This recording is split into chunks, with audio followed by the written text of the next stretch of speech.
Introducción respecto a la historia clínica, ¿no? Si bien es cierto, la historia clínica es un documento médico legal importante para poder tener datos a fondo de nuestro paciente, nosotros tenemos que respetar todos los pasos, ¿bien? Todos los pasos que tiene nuestra historia clínica y vamos a ir desenvolviendo uno por uno para poder comprender la historia clínica de la universidad. Por ejemplo, ¿qué datos se recogen en la anamnesis, ¿no? Parte de la historia clínica? Entre ellos tenemos los datos de filiación: nombre, fecha de nacimiento, lugar de nacimiento, profesión y teléfono. Si nosotros vemos bien estos datos, ¿por qué sería importante poder saber la profesión del paciente? ¿Podemos relacionarlo con alguna patología? Por ejemplo. O tal vez con alguna prevención. Por ejemplo, hay gente que suele trabajar bajo el sol, obreros usualmente, cuando se le hace una extracción, Sí. Se le dice que evite estar tiempo El calor, bajo el sol. cierto, exactamente, ¿no? Ese es un buen punto, porque de repente podemos tener un paciente que trabaja, o sea, imaginémonos cocinero, está en cocina, está cerca al calor, y una de las indicaciones que nosotros brindamos es, aparte del reposo, no exposición a temperaturas altas, porque aumenta la presión arterial, vamos a tener sangrado, rubor y demás. Bien, luego, motivo de consulta, que es clave y es importante marcar en nuestros pacientes, ¿no? ¿Qué ocurre, desde cuándo y a qué lo atribuye? ¿Por qué es importante saber desde cuándo va una lesión? Porque muchas veces los pacientes vienen cuando tienen dolor y a veces el dolor puede cesar.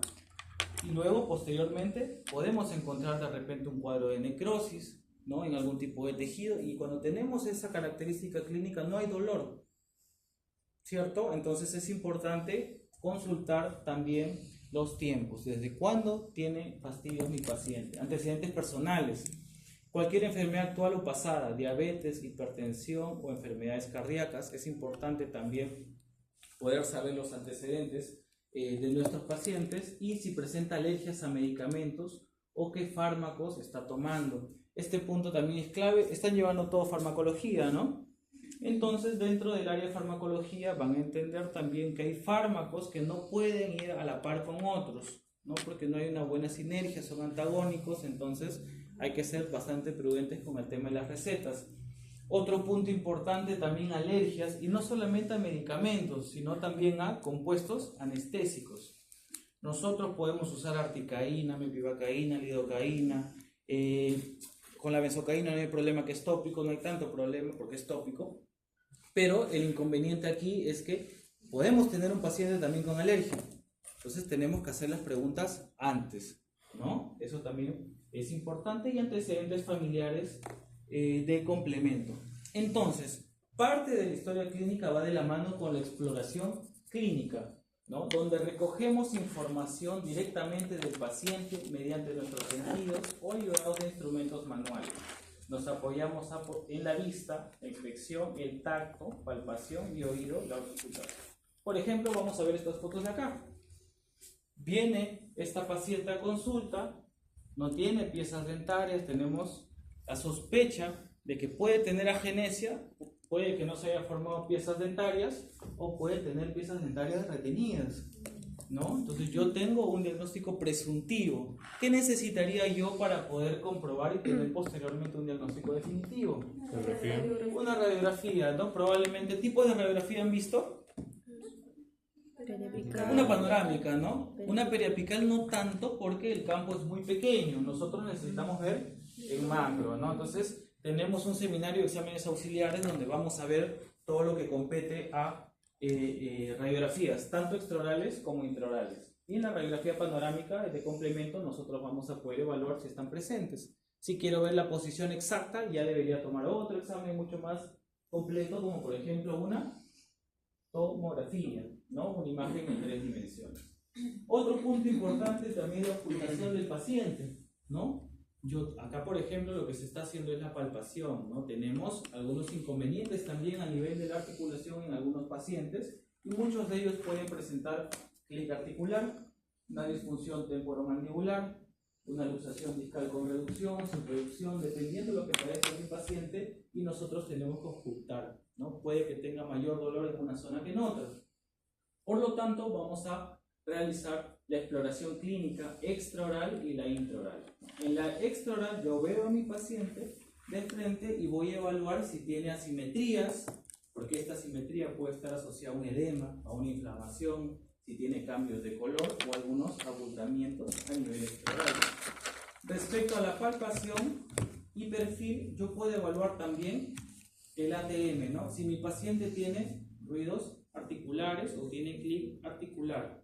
Bien, cuando nosotros tenemos este tipo de pacientes, normalmente ¿cómo los podemos abordar? Si nuestro paciente tuviera de repente mucho dolor articular, tuviera mucho inconveniente al momento de abrir y cerrar mucho la boca.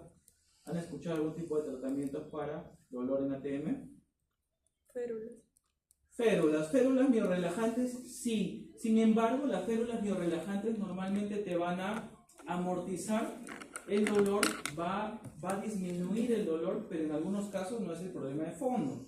Hay que evaluar también por qué tenemos un clic articular, por qué tenemos una disfunción temporomandibular, porque muchas veces, y el doctor no me va a dejar mentir, muchas veces tenemos problemas de oclusión, ¿no? Y esos problemas de oclusión pueden desencadenar problemas también articulares, ¿no? Entonces tenemos que evaluar todos los tejidos a nivel intraoral y extraoral.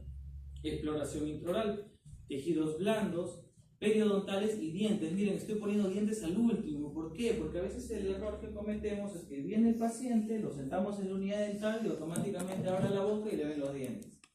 Apuntan en el odontograma, ok, tiene una lesión cariosa MOD, ¿no? Hay que tomar una radiografía en talpies y demás, pero no vamos más allá. Y al último, de repente, el paciente nos dice, doctor, me duele para abrir y cerrar la boca. Al último, y el paciente es el que nos dice.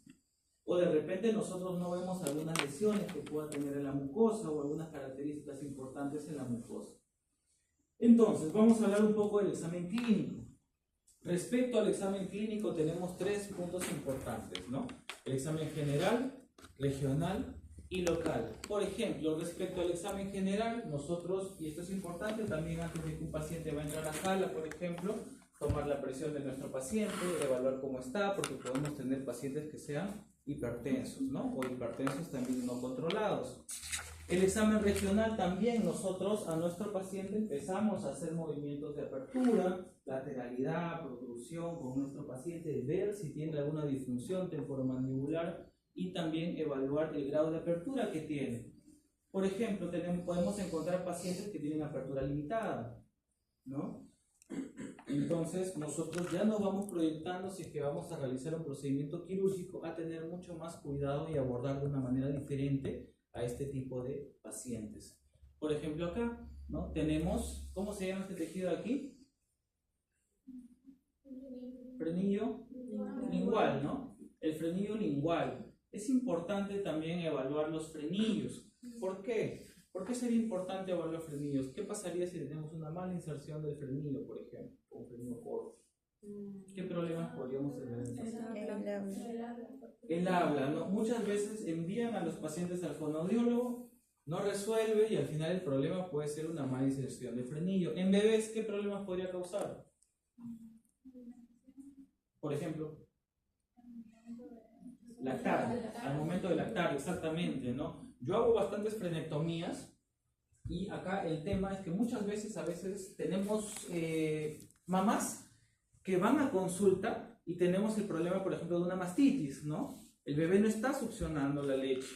Entonces podemos tener frenillos también con una inadecuada inserción, pero tiene que tener una evaluación previa, ¿no? No es hacer el procedimiento quirúrgico por realizarlo. También podemos ver ausencia de piezas dentarias, ver la mucosa también, por ejemplo, acá no se ve muy bien, pero tenemos acá laceraciones a nivel de la mucosa porque hay ausencia de piezas dentarias y el paciente está mordiéndose constantemente a nivel del carrillo. Examen local también, nosotros podemos encontrar cierto tipo de apiñamiento dental, piezas dentales quiroversadas, ¿no? Podemos encontrar una oclusión inadecuada, entonces nosotros vamos a evaluar no solamente dientes también, sino también tejidos como la mucosa, como los frenillos, como los carrillos, incluso el paladar. Miren acá, por ejemplo, ¿no? Tenemos un absceso, dicen por acá. ¿Qué otra lesión podría ser? De repente lo han escuchado en patología. Un quiste.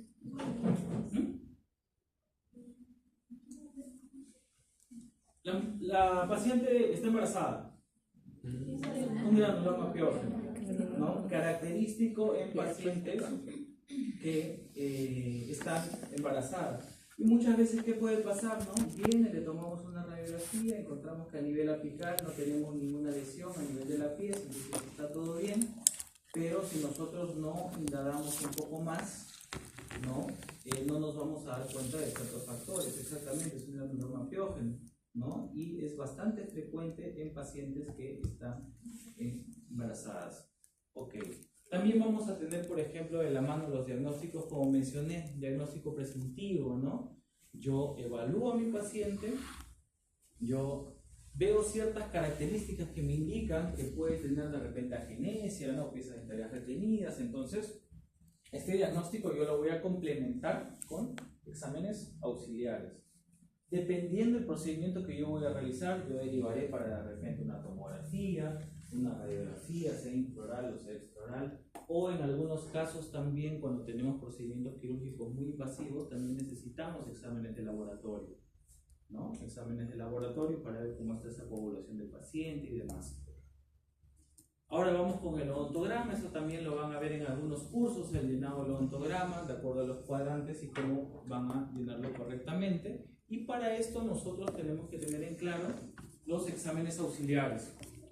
Respecto a los exámenes auxiliares o complementarios, tenemos el examen imageneológico, que va a ir de la mano con radiografías extraorales, intraorales, o también tomografías, que son imágenes 3D mucho más exactas para poder evaluar. Exámenes de laboratorio, modelos de estudio y fotografías. Respecto a los modelos de estudio, con el pasar del tiempo ya la idea es que los modelos, digamos, pasen a un segundo plano porque deben haber escuchado de escáneres intraorales. ¿Sí? ¿Se ha escuchado de escáneres intraorales? ¿Se ha escuchado? ¿Tu nombre es? No, pero su nombre es Sayuri, ya, ok. ¿Qué viste ahí de los escáneres? No, ya se acuerda. ¿Lo viste en TikTok seguro? Ya lo vi en TikTok. ¿Ya alguien vio sobre los escáneres intraorales? Porque todos me han dicho, bueno, no todos, pero la mayoría me han dicho que sí, ¿no? Exactamente, ¿no? Sí, entonces hacemos un escaneado intraoral y posteriormente vamos a tener una impresión de ese modelo en 3D. Ese modelo 3D lo imprimimos y nosotros vamos a tener el modelo de estudio. Y esto es también bastante importante porque nosotros podemos tener pacientes con reflujo, ¿no?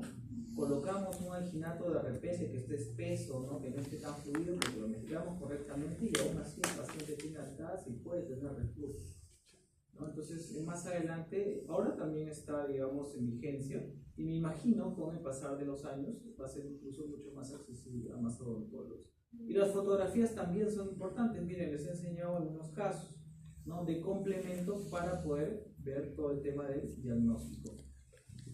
Incluso acá. Ya está. Vamos a ver, por ejemplo, las fotografías intraorales de mi paciente, ¿no? Tenemos un grado de apiñamiento dental, tenemos también un grado de maloclusión, entonces tenemos también un paciente que está en desarrollo. Miren, por ejemplo, los caninos están en un proceso de erupción todavía, ¿no? Entonces, como hemos visto en la teoría, yo puedo trabajar con aparatología ortopédica para poder mejorar el desarrollo de mi paciente. Bien, pero también es importante las fotografías de complemento. ¿Por qué sería importante la fotografía de complemento en este caso? Aparte del diagnóstico, muchas veces los pacientes van a consulta, hacemos el tratamiento y ellos no recuerdan cómo llegaron, ¿no? O una clásica pregunta, doctor, ¿cuánto tiempo me falta para acabar mi tratamiento? ¿No? Porque yo lo veo bien quizá. Pero es bueno tener todos estos exámenes en la historia de nuestro paciente, porque de esta manera va a poder ver la evolución del caso. Miren, esta radiografía, sí, esta radiografía es de este paciente, ¿no? Miren, por ejemplo, aquí tenemos el canino deciduo y tenemos el canino permanente y está en un proceso de erupción. Entonces, tomamos una radiografía para evaluar la posición de la pieza dentaria o de repente si no estaba la pieza dentaria en boca, ¿no? Y ahí tenemos nuestro canino, ¿no? Tenemos un canino detenido, ¿no? Y ya con aparatología y algunos tratamientos de ortopedia nosotros vamos a mejorar y vamos a colocar en posición o en oclusión esa pieza dentaria de manera correcta. Acá igual, por ejemplo, tenemos una paciente, esta paciente es la que les he enseñado en las fotografías anteriores, y esta paciente ya es mayor de edad, ¿no? Ya es mayor de edad, pero igual que el otro caso, nosotros tuvimos que tomar una radiografía primero para ver si teníamos presencia o ausencia de piezas dentarias, ¿no? Ahora, lo curioso de esta paciente, ¿no? Es mayor de edad, pero miren, tiene una corona metálica, ¿no? Hay un inconveniente ahí en el proceso de erupción de las piezas dentarias porque tiene una pieza decidua, miren acá, ¿no? Tiene una pieza decidua y esta es otra pieza decidua con una corona metálica, ¿no? Entonces, es importante conversar con el paciente, las expectativas que tiene el paciente.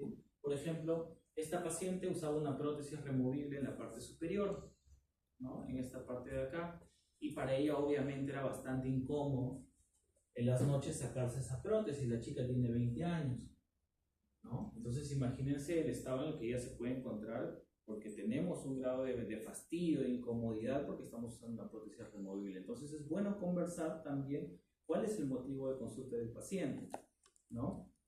Esta paciente lo que se realizó fue un tratamiento de ortodoncia para mejorar la oclusión, ganar espacio también aquí, porque teníamos algunas premolares rotadas, y puede entrar aquí un implante, ¿no? Un par de implantes. Y si yo quiero, por ejemplo, evaluar a mi paciente para la colocación de implantes dentales, ¿qué examen podríamos tomar? Lo hemos mencionado hace poco. Una tomografía, ¿no? Una tomografía. ¿Qué características o qué ventajas yo tengo cuando tomo una tomografía? ¿Qué podría tener, por ejemplo, de ventaja tomar una tomografía para evaluar si mi paciente es candidato o no para colocar el implante?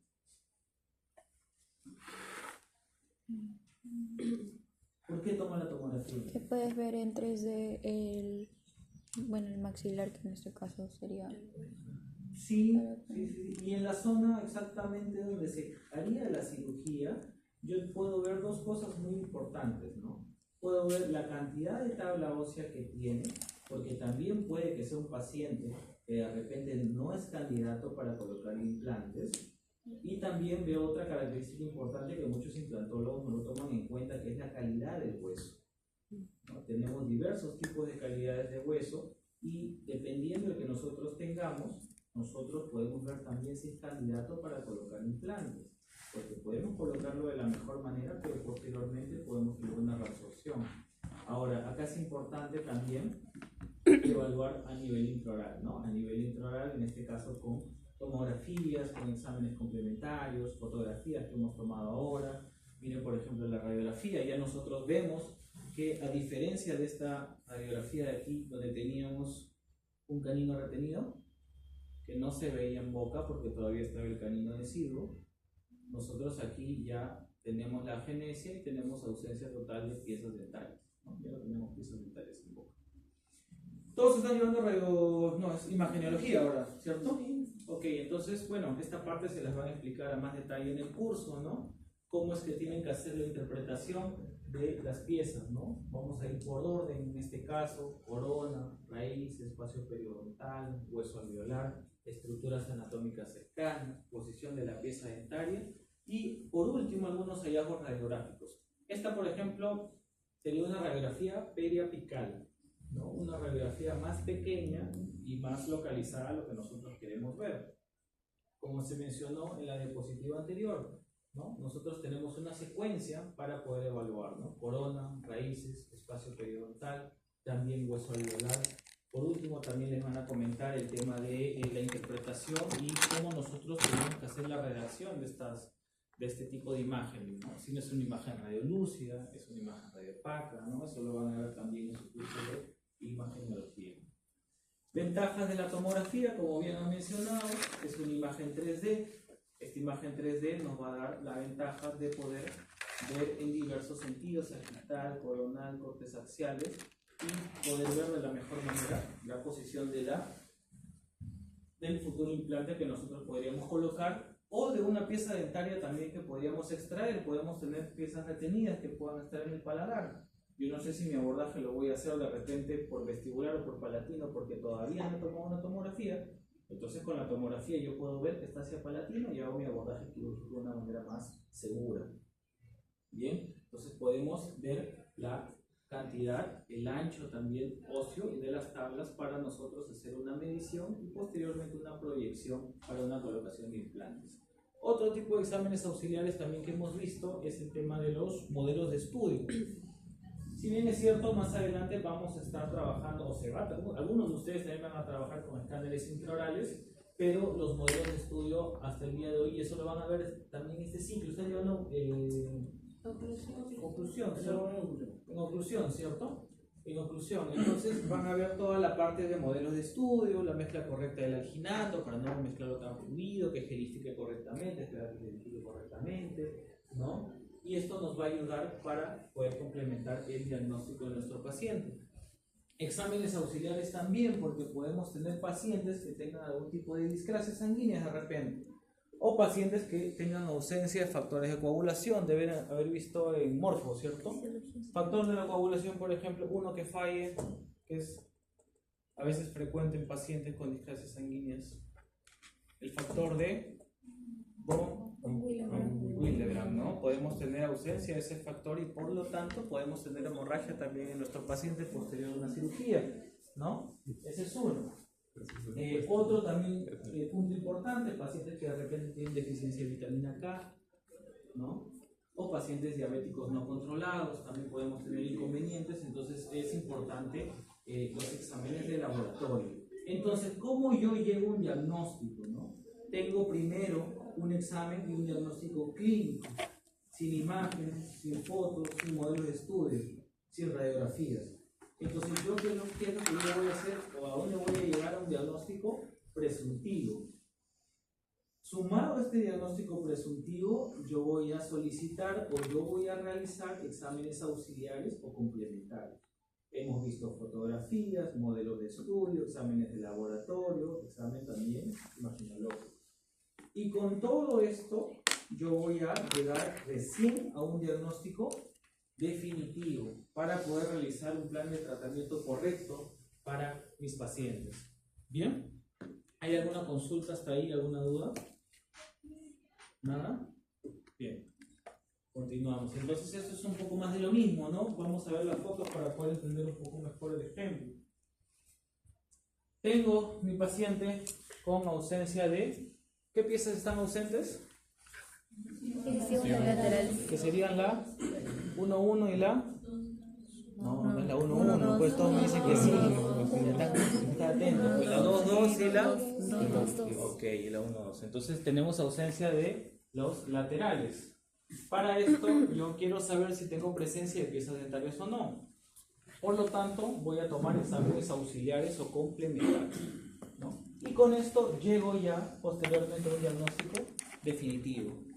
Bien. Ahora también otro punto importante es el ASA, ¿no? ¿Qué es el ASA? El ASA es un medio de clasificación de los pacientes, porque nosotros podemos tener pacientes que estén sin ningún inconveniente, están completamente sanos, o podemos tener pacientes con enfermedades sistémicas, ¿no? Y esto está dentro de la clasificación hasta el 6. 1, paciente sano.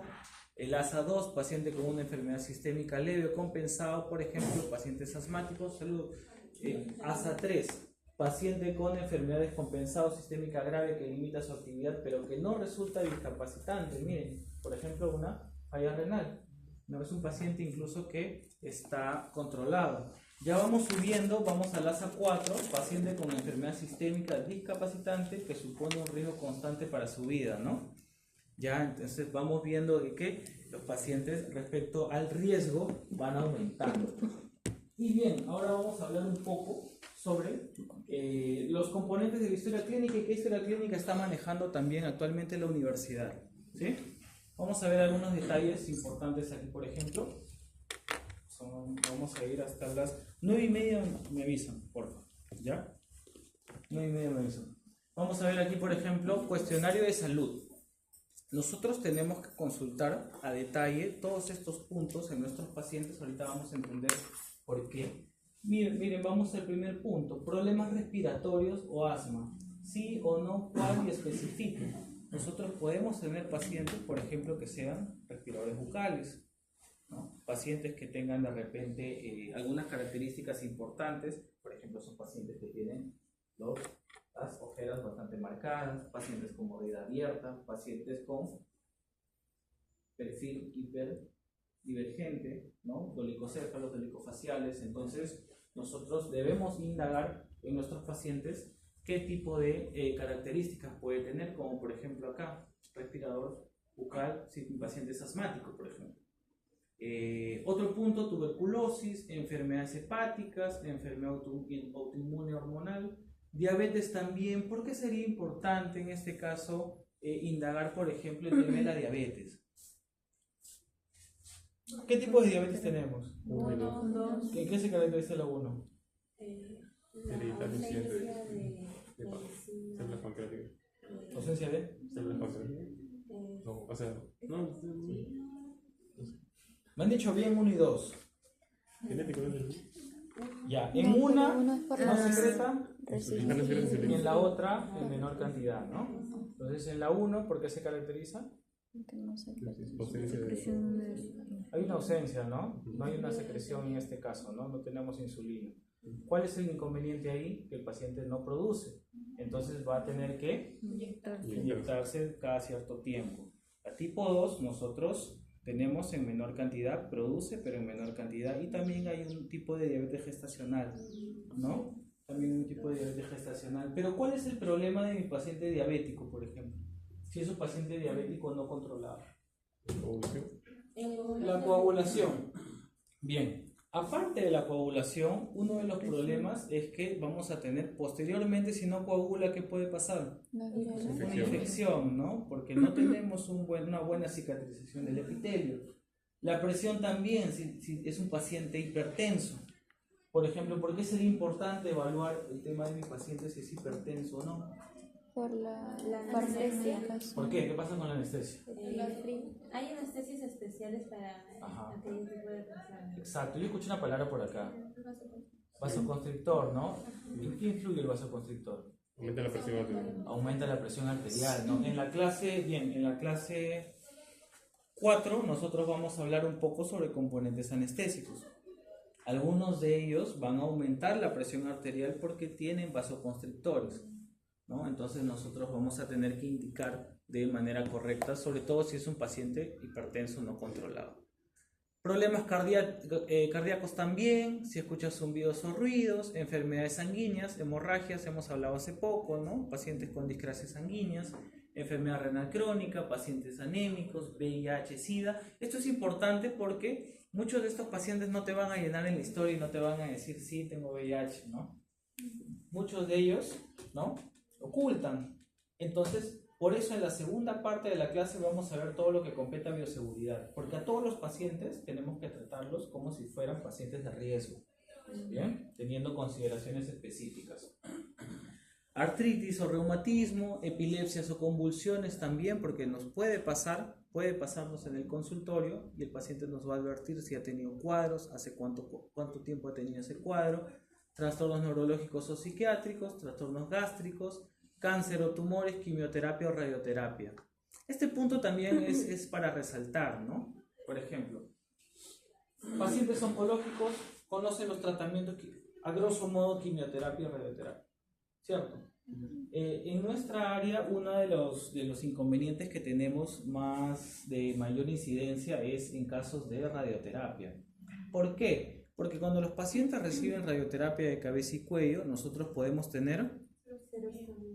Ya, exactamente, serostomía a nivel de las glándulas salivales sí podemos tener, y esto es también un poco complicado para pacientes que vamos a rehabilitar de repente con algún tipo de prótesis, hacen más laceraciones en boca, pero a nivel quirúrgico muchos pacientes pueden tener posterior a un número de radiaciones considerados problemas como osteoradionecrosis. ¿Y eso qué potencia? Que si yo hago una intervención quirúrgica con una extracción de tercera molar en un paciente con radioterapia de cabeza y cuello, con los años, porque reciben grandes tipos de radiación y gran número de sesiones, normalmente reciben 12, 16, 20 sesiones de radioterapia, podemos tener osteoradionecrosis, y también son pacientes que tienen altas probabilidades de producir fractura, ¿no? a nivel mandibular, nosotros podemos hacer un tipo de extracción y son pacientes que podemos tener en este caso inconvenientes, como por ejemplo fracturas, ¿no? Pacientes con operaciones, si está bajo cuidados médicos, tomando algún medicamento o también gestando, ¿no? Por ejemplo, ¿cuál es el periodo más crítico en los pacientes respecto a la gestación? Primer trimestre. El primer trimestre, ¿no? El primer trimestre. Hay que tener bastante cuidado porque nosotros hay tratamientos que no podemos realizar en el primer trimestre justamente por la medicación que se brinda, los compuestos que se pueden inyectar en el paciente y demás. Otro punto importante también, sufre osteoporosis. ¿Por qué? También va a tender a fracturas. Se puede fracturar el hueso. La osteoporosis se da en los huesos de la cara. No. Esa es una infección de hueso, pero ese es otro tema. Haciendo un paréntesis, ¿no? ¿Qué es la osteomielitis? Cuando nosotros, por ejemplo, imaginémonos que hacemos una extracción dental. Hacemos una extracción dental y luego ese tejido puede tener una inflamación y una infección, podemos tener una alveolitis. Tenemos un seminario de complicaciones postquirúrgicas, como por ejemplo las alveolitis. Respecto a las alveolitis, puede ser una alveolitis seca o una alveolitis húmeda. Si tenemos una alveolitis húmeda, tenemos un coágulo que se infecta. Si tenemos un coágulo que se infecta y no se trata, esa infección va a avanzar y podemos tener una osteomielitis. Pero en este caso este es otro tema, este es osteoporosis. Osteoporosis que se da mucho en los huesos de soporte, ¿no? A nivel dorsal podemos tener osteoporosis. Y estos pacientes sí, es bueno saberlo, igual les hago el comentario. Estos pacientes toman bifosfonatos. ¿Qué son los bifosfonatos? Son medicamentos que van a ayudar a que no haya mucha reabsorción. ¿Cuáles son las células encargadas de la formación ósea? Osteoblastos. Los osteoblastos. Las células maduras son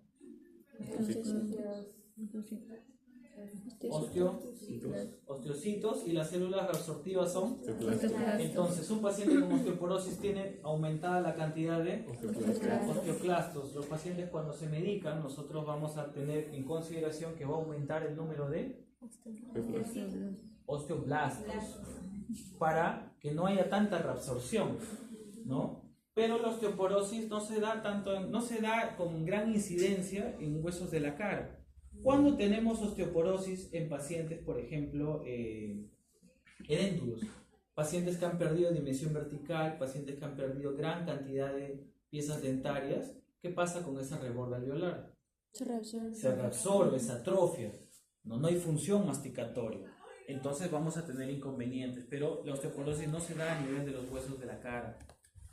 ¿Sí? Eso para que lo tengan en consideración. Pero sí es importante porque estos pacientes toman una medicación en particular. ¿Sí? Otro. Frecuencia de cepillado también, elementos auxiliares de limpieza, usa enjuagues bucales, sí o no, aprieto, rechina los dientes, movilidad de los dientes. Respecto a enjuagues bucales, esta parte también es importante porque ¿han escuchado algunos enjuagues bucales? Por ejemplo, bueno, ese es clásico ya. Otro tipo de enjuagues bucales medicados. ¿cómo se llama? ¿Cuál? Clorexidina. Clorexidina, por ahí escuché Perioal, pero no digan Perioal, ¿ya? Clorexidina, es un enjuague de clorexidina. Este enjuague de clorexidina tiene porcentajes de dos tipos, que eso lo vamos a ver también más adelante, ¿no? ¿Cuál es el inconveniente con la clorexidina? Por ejemplo, yo hago un tratamiento periodontal en mi paciente. Yo le indico a mi paciente que use un enjuague bucal medicado de repente por un mes. ¿Qué es lo que puede pasar si ese paciente sigue utilizando enjuagues de clorexidina 2, 3, 4, 5, 6, 7, 8 meses? ¿Qué creen que podría pasar? Ahorita se podrían Debilitar. pigmentar, ¿no?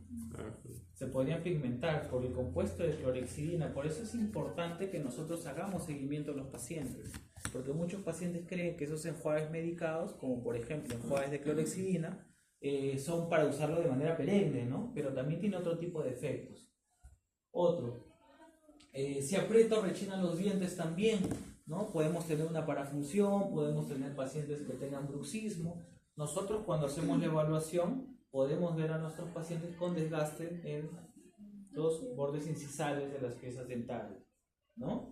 Movilidad en los dientes también. Dientes sensibles, podemos tener recesiones a nivel de los cuellos de las piezas dentarias y podemos tener también sensibilidad dental. Y esto es posterior al bruxismo también, porque tenemos una alteración a nivel del ligamento periodontal, una recesión gingival, porque los tejidos de soporte están alterados, ¿no? Hemorragias post-extracción. Este punto también es importante. Todos los puntos son importantes, pero recalco algunos porque son uno de los más frecuentes. Por ejemplo, viene un paciente a consulta, ¿no? Y les dice, por ejemplo, doctor, no quiero hacerme la extracción. Le preguntan por qué. Y les dice, lo que pasa, doctor, es que la última vez que me hicieron la extracción me quedé sangrando 2 días, un día, ¿no?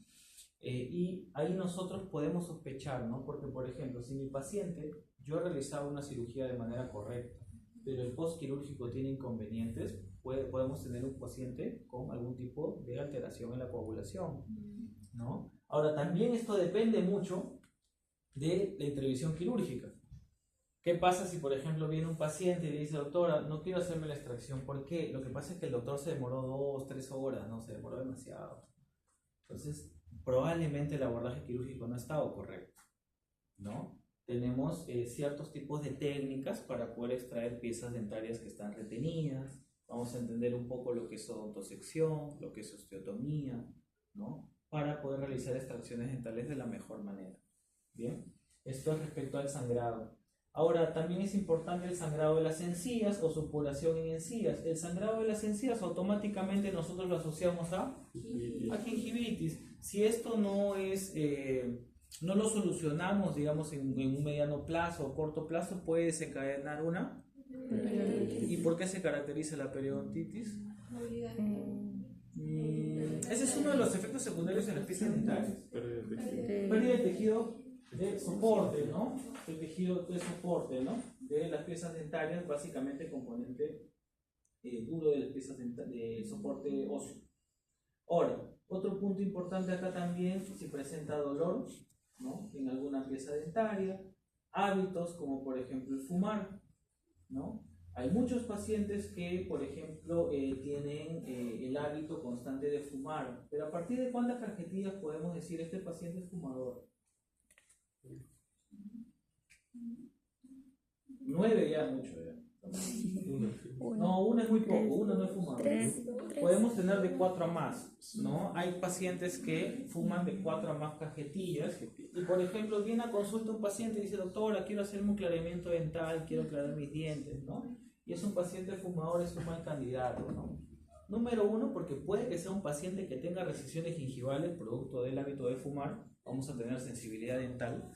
Y por otro lado, porque no va a ser, no se va a mantener el color en el tiempo, ¿no? Ahora, bueno, ahora está de moda el vape, ¿no? En inglés todo. Entonces, pero también tiene alquitrán, ¿no? También tenemos compuestos que están asociados al cigarro, entonces vamos a tener también inconvenientes. Otro, si se colocó anestesia antes, ¿no? Si antes ha colocado algún tipo de anestesia, ¿qué reacción ha tenido? ¿Por qué? Cuando nosotros hacemos un procedimiento quirúrgico, nosotros colocamos la anestesia en nuestros pacientes y tenemos que esperar cierta cantidad de minutos para que haga efecto. Ahora, cuando nosotros colocamos la anestesia en nuestro paciente, el paciente también puede sentir prurito, pueden formarse unas pápulas a nivel de las manos y nosotros ya sospechamos que tiene una reacción alérgica. Entonces, en ese momento, ¿qué se hace? Tranquila, tranquila. Colocas anestesia. El paciente empieza a sentir un poco de hipertensión y por otro lado se empiezan a formar pápulas. También a nivel de las orejas, los párpados. ¿Qué haces? Lancen ideas porque esto lo vamos a ver más adelante en el curso también.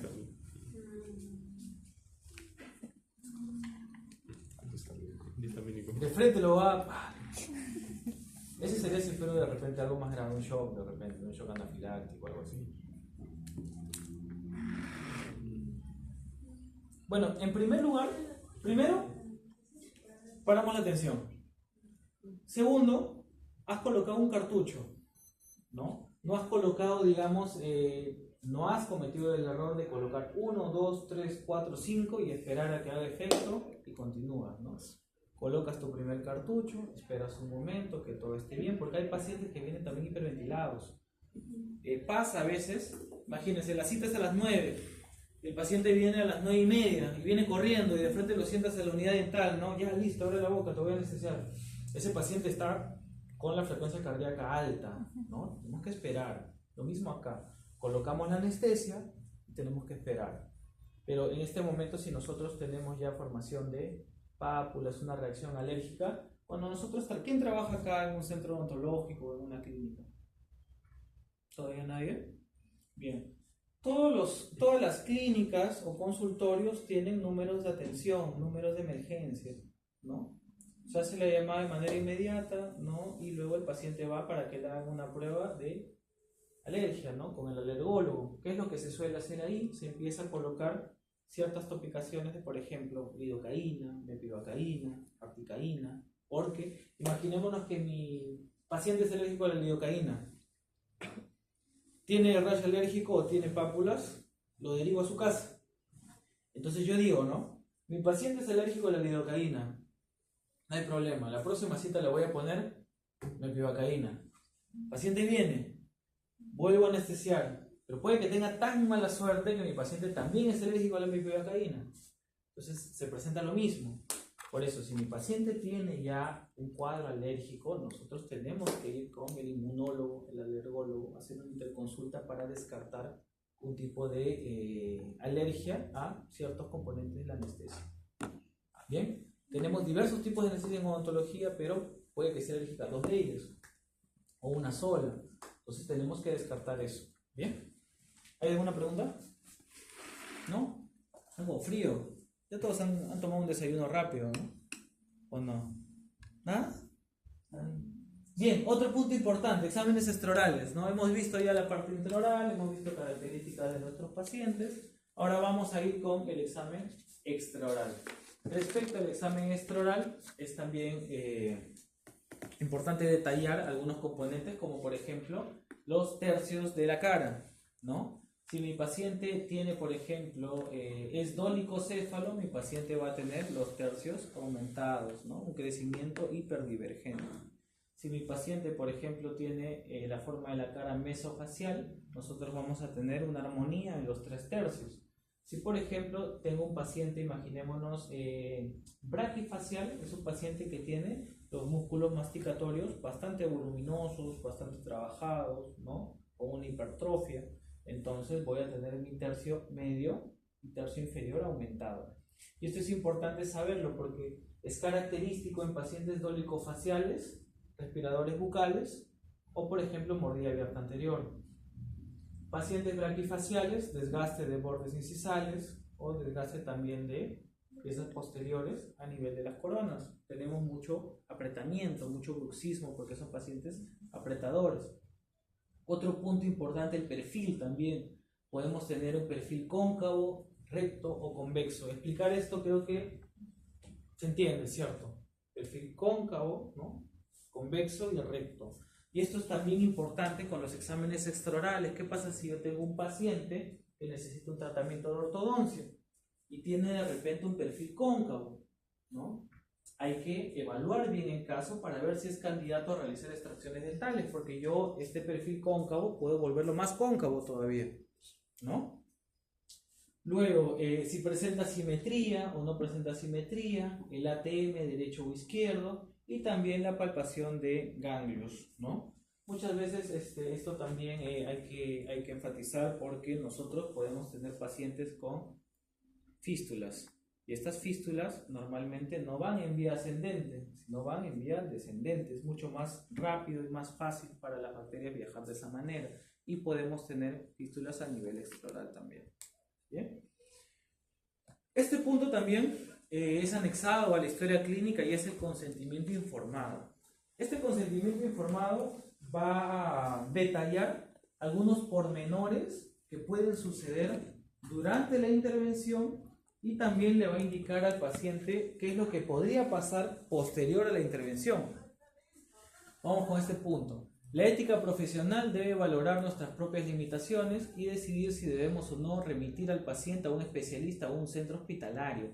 En esta decisión también influyen los siguientes factores: equipamiento personal, tipo de técnica quirúrgica y tipo de paciente. Por ejemplo, ¿no? Viene un paciente a su consulta. Doctor, doctora, quiero que me extraigan, imaginémonos, quiero que me extraiga este diente porque me duele. Ok, no hay ningún problema, vamos a hacerlo. Y de repente es la segunda vez que están haciendo las extracciones. ¿Qué podemos tener? Se puede fracturar la corona. ¿Qué más puede pasar? Podemos tener una rotura de aguja. ¿Qué más puede pasar? De repente al paciente no tiene efecto la anestesia, y en la clase 4 vamos a entender por qué el paciente no le hace efecto o no le puede hacer efecto la anestesia, porque no necesariamente es por una mala técnica. A veces hay que medicar antes al paciente para cambiar el pH, eso lo vamos a entender en la clase 5. Por ejemplo acá, ¿no? Imaginémonos que yo no estoy en este caso con la pericia, con la experiencia. Yo puedo derivar a mi paciente, o yo debo derivar a mi paciente para una persona más capacitada, o de repente trabajarlo ya incluso de manera en sala, ¿no? Algunos procedimientos quirúrgicos, no todos. Porque si no, ¿qué pasa? Podemos tener accidentes durante la intervención quirúrgica, y de ahí ¿qué hacen? Una llamada, ¿no?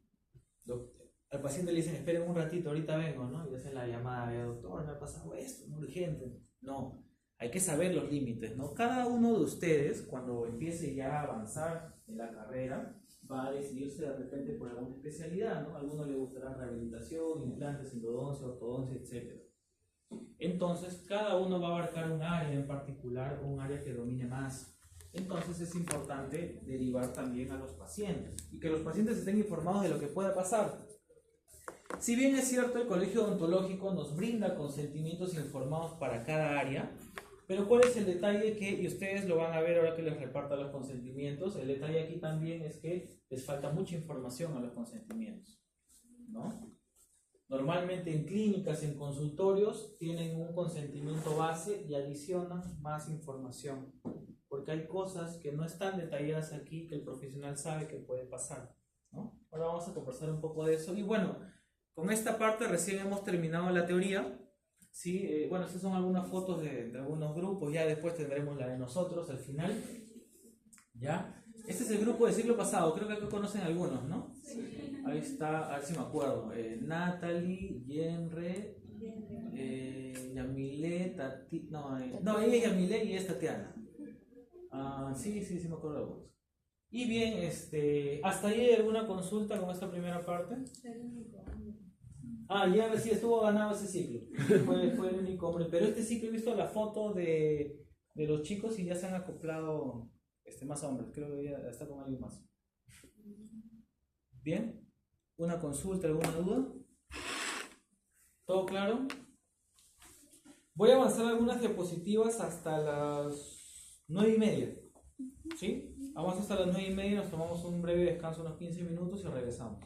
¿Está bien? Antes de eso, antes de empezar con bioseguridad, quiero cerrar el tema de la delegada. Vamos. Tengo opciones de... ¿Dónde está Magali? Sayuri. Magali, Sayuri, ¿cierto? ¿Quién es Magali? Ya. ¿Y Sayuri es? Ahí está, no, claro. No. Y Marcelo es... Ya. Así es rápido, el caballazo, delegado, vamos. ¿Quién es? He tenido malas experiencias con el delegado. Sayuri, entonces. Sayuri. Queda Sayuri, delegado oficial. Listo. Más rápido, ya. Y mi subdelegada sería Magali. ¿Sí? No, tranquila. Al final, el 90% de la responsabilidad la tiene Sayuri. ¿Sí? Ya, entonces iríamos con Sayuri delegada, y mi subdelegada sería Lucy. ¿Dónde está Lucy? Lucy, no. No, pero esperen, tranquilos. Acá tengo unos nombres. Tengo Magali, Marcelo y Sayuri.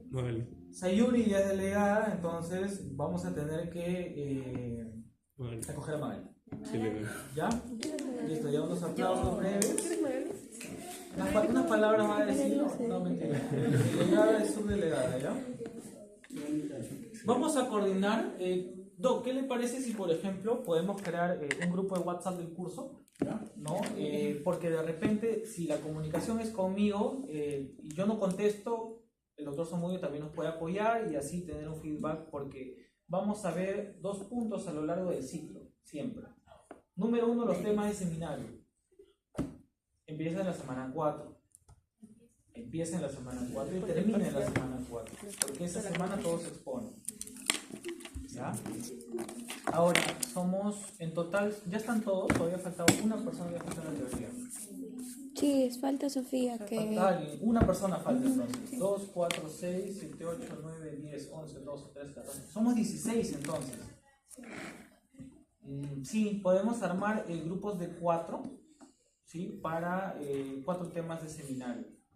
Conforme pase, conforme avance el ciclo, conforme avance el curso, vamos a ir teniendo distintos temas y van a haber momentos donde yo probablemente voy a hacer algunos cambios con los grupos, porque de repente tenemos más temas, ¿sí? Entonces, Sayuri, un favor, me vas a dar una lista de 4 integrantes por grupo, ¿ya? Creamos un grupo del curso, me das la lista y yo en la noche les voy a dar pensar cómo yo puedo reducir al mínimo la contaminación durante mi tratamiento, durante la intervención que yo voy a realizar. Por ejemplo, ¿cómo yo puedo reducir la contaminación durante mis tratamientos odontológicos? ¿Perdón? Materiales estériles, exacto, ¿no? Materiales correctamente estériles. Uno, otro. Sería el diente. A ver, calma, tranquilas. Tranquila, delegada. Ya está ¿Lo saltona. aislamos el diente o al espacio que vamos a trabajar? Aislamiento absoluto, ¿no? Eso lo van a ver también, creo que lo ven en operatorio, me parece, pero está correcto también. Nosotros aislamos la pieza dentaria y nos enfocamos en esa pieza dentaria porque no tenemos fluido de saliva, sangre y demás. Bien, Sayuri, ¿me vas a comentar algo? ¿O estás resentido? Ah, lo mismo. Me dice, no, pues ya otra entonces, otra. ¿Dónde has visto aislamiento? De material. Ah, está perfecto, qué bueno. Ese es el primer ciclo, creo, ¿no? Sí, exactamente. Nosotros podemos aislar la pieza dentaria para disminuir fluidos que tengan contacto con la zona de trabajo, como sangre y saliva. ¿Qué más? Ya hemos hablado de aislamiento absoluto, si voy a hacer operatoria de repente, o un tratamiento de endodoncia, material estéril, ¿qué más? Equipo de bioseguridad, ¿no? Equipo de bioseguridad, mi mandil estéril, mis guantes estériles, mi mascarilla, mi gorro, lentes, etc. ¿Qué más? A veces la paciente está maquillada, ¿se puede aplicar? Bueno, claro, si vas a realizar, bueno, que también hay que evaluar bien el caso, ¿no? Difícil que una paciente venga maquillada a un procedimiento quirúrgico, nunca me ha pasado, ¿no? pero puede pasar, porque hay que hacer una asepsia extraoral también, ¿no? Bien, otro. Aquí la unidad. Desinfección de la unidad, exactamente, ¿no? Desinfección de la unidad dental. Otro. ¿Alguien le ha extraído una pieza? ¿A quién le había hecho una extracción de tercera? Gladys. ¿Y te dieron un enjuague antes? ¿Te acuerdas? Sí, ¿no? ¿Era agua o qué era? No recuerdo, pero no era agua. No. Alcohol. O sea, te enjuagaste y... O sea, de repente a Gladys le dan ayahuasca y ella está... Cuéntame. No recuerdo. ¿No recuerdas? Vodka. No recuerdas, pero no recuerda, yo creo que ha sido ya.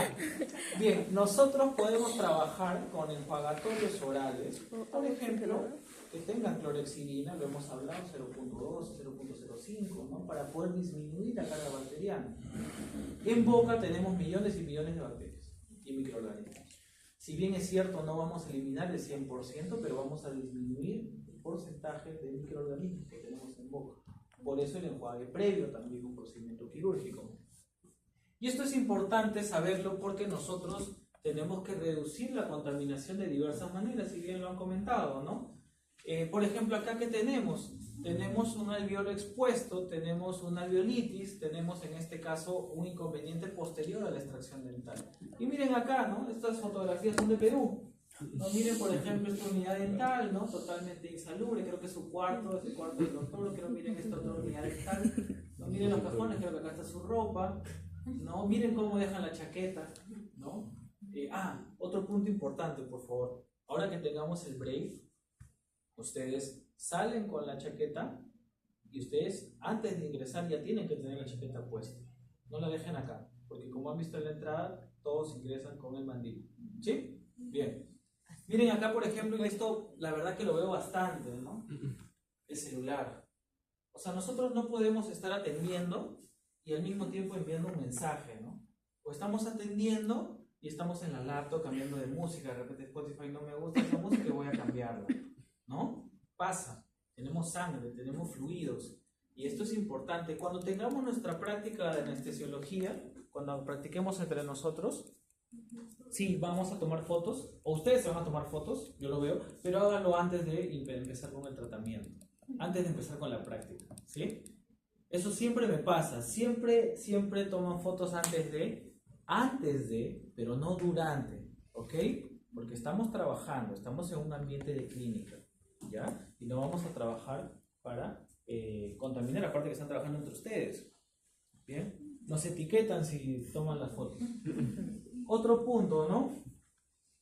Nosotros cuando no tratamos infecciones a nivel oral, a nivel intraoral, estas bacterias, que normalmente son al inicio anaerobias o aerobias, aerobias, al comienzo son aerobias y posteriormente ya son anaerobias y vamos a tener inconvenientes a nivel extraoral porque podemos tener fístulas extraorales porque todos esos microorganismos buscan desembocar o buscan una salida.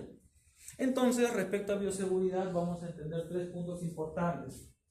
Primero, la definición, las normas de bioseguridad y básicamente la bioseguridad de nuestra área, que es un área de salud, en el área de odontología.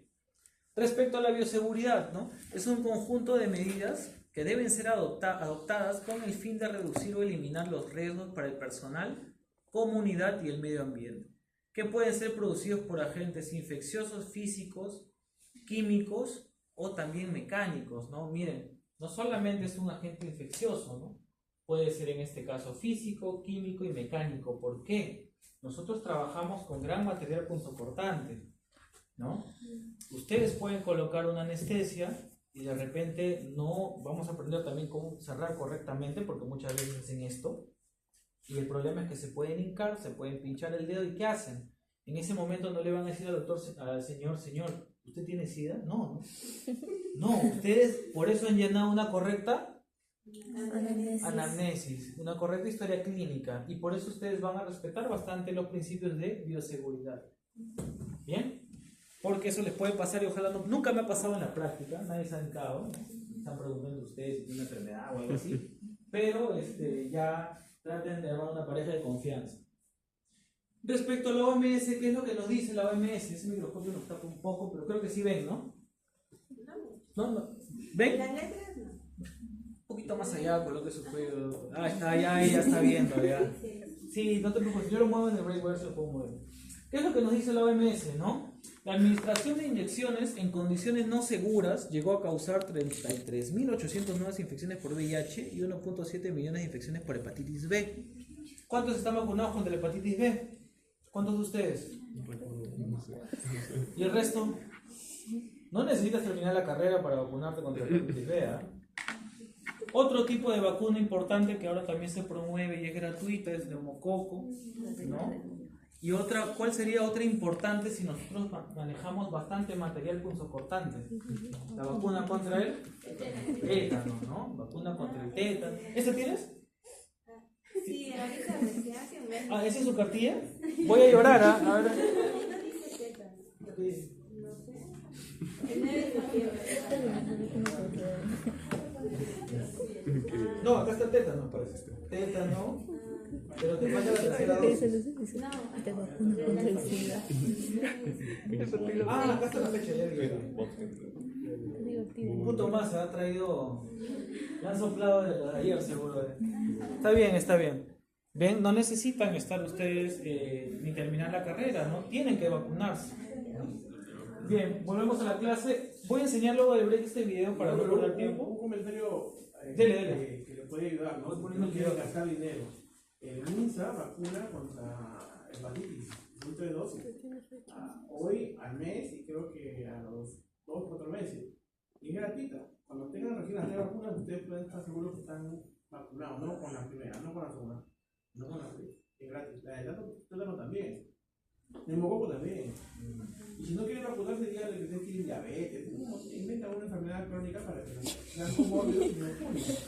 Si quieren estudiar de odontología de la científica, no, que tienen plata, no la van a quedar vacunadas. Me voy a Y morir. digan ustedes, y digo en serio, pues digan ustedes que tienen una enfermedad de fondo, como diabetes, por ejemplo, y si la van a vacunar. Y se ahorran un dinero y sobre todo se aseguran problemas futuros. ¿Ah? Somos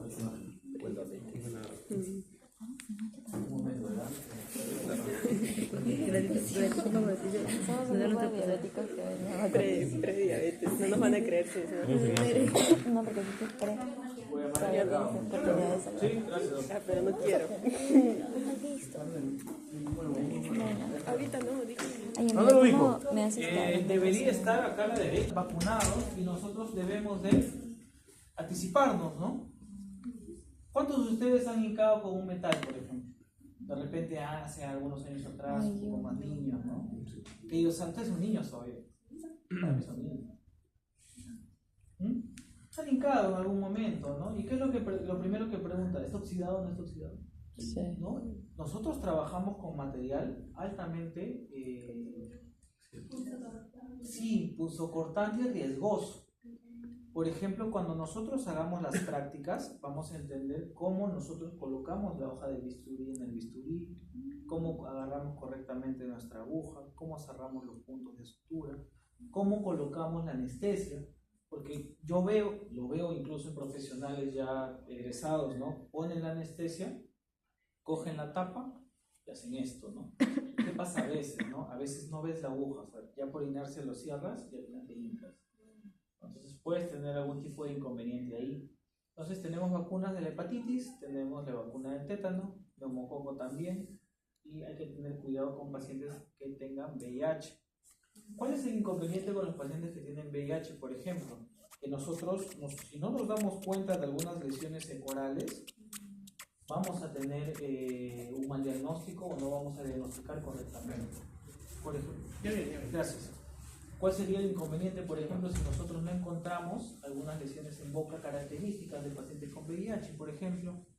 ¿Puede retardar el tratamiento del paciente? ¿Cuál? Claro, uno es el sarcoma, otro. ¿Algunas aftas? No necesariamente. Cándida. Deben haber visto, ¿no? ¿Han visto cándida en micro? Patología, ¿no? Cándida albicans, ¿no? Sobre todo cándida albicans en paladar, ¿no? Otro punto importante también, aprovechando un poco lo de la historia clínica, ¿no? Pacientes que tengan también cuadros de herpes. ¿Han escuchado sobre el herpes? ¿Qué han escuchado sobre el herpes? Muy bien, hay dos tipos. ¿Cuáles? Más específico. Oral y... Herpes zóster, el herpes simple. Sí. O tipo 1 y tipo 2. ¿Por qué se caracteriza el tipo 1? ¿O cuál es el que nosotros vemos casi siempre en pacientes? Tipo 1 o herpes simple, ¿no? ¿Cuántos aquí tienen herpes simple? Nadie levanta la mano. Para que sepan, más del 50% de la población tiene herpes, solo que muchas veces no se desencadena porque no tenemos factores que justo activen porque está alojado o durmiendo en el trigémino. ¿Bien? Ahora, otro punto importante, nosotros podemos tener pacientes en consulta y estos pacientes pueden tener un cuadro herpético. El herpes tiene fases. Una consulta, ¿cómo soluciona acá el problema? No, hay factores desencadenantes del herpes tipo 1. Por ejemplo, ¿cuáles son?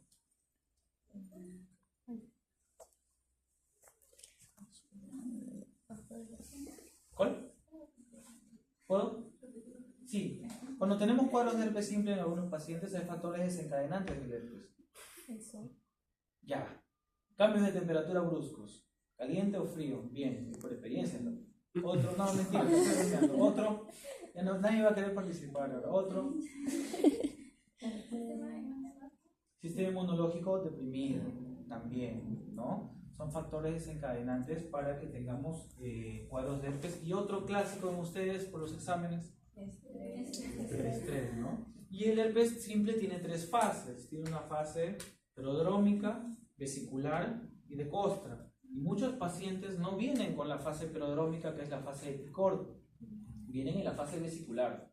Y si nosotros los atendemos en la fase vesicular, ese cuadro de herpes va a ser mucho más grande, porque se va a derramar todo el líquido que tiene gran carga viral adentro, porque el paciente va a abrir la boca y nuestros materiales van a estar bien contaminados y demás.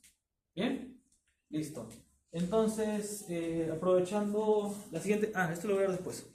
Entonces, bioseguridad. Respecto a bioseguridad, han mencionado bien hace poco el tema del equipo de protección, ¿no? Y este equipo de protección es para nosotros, para el paciente, incluso para las o los asistentes, ¿no? Muchas veces que veo en las clínicas, ¿no? El doctor está atendiendo, el paciente está con su equipo de bioseguridad, con su mandil y demás. Sí. Ya son las 9:30.